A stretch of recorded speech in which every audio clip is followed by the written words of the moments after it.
The alchemist part 1। एक लड़का था जिसका नाम सेंटियागो था।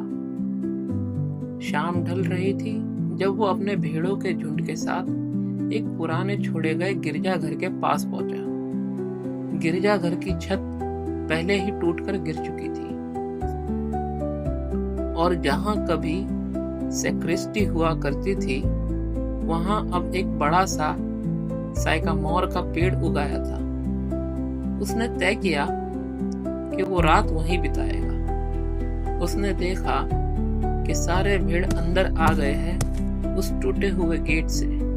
फिर उसने कुछ लकड़ी के तख्तों को वहां लगा दिया ताकि रात में कोई भेड़ भटक ना जाए। सेंटियागो, इस इलाके में भेड़िए तो नहीं होते, लेकिन एक बार एक जानवर रात में भटक गया था और अगले दिन पूरा उसे ढूंढने में चला गया था। फिर उसने अपनी जैकेट उतारकर जमीन को साफ किया और नीचे लेट गया। जो किताब उसने अभी अभी खत्म की थी उसे तकिया बना लिया। उसने सोचा, अब मुझे मोटी किताबें पढ़नी चाहिए, वो ज्यादा वक्त तक चलती है और ज्यादा आरामदेह तकिया बनती है।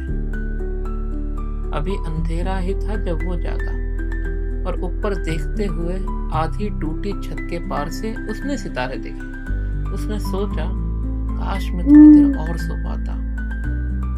उस रात उसने फिर से वही सपना देखा जो उसने एक हफ्ते पहले ही देखा था और इस बार भी वो सपना खत्म होने से पहले ही जाग गया।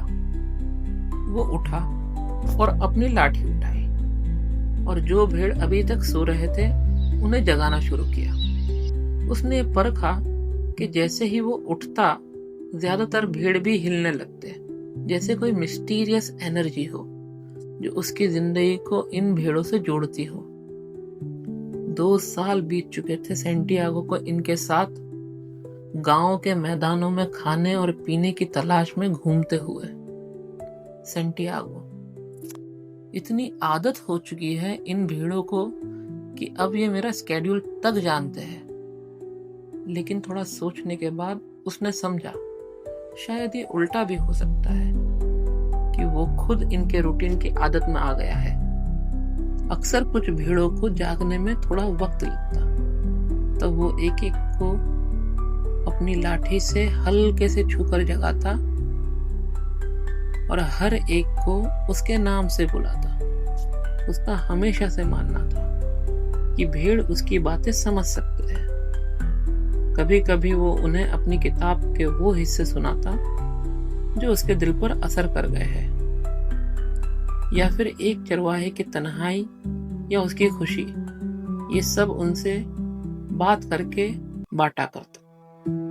कभी कभी वो उन गांवों की बातें बताता जिनसे वो गुजरता था, लेकिन कुछ दिनों से वो उनसे सिर्फ एक ही चीज के बारे में बात कर रहा था।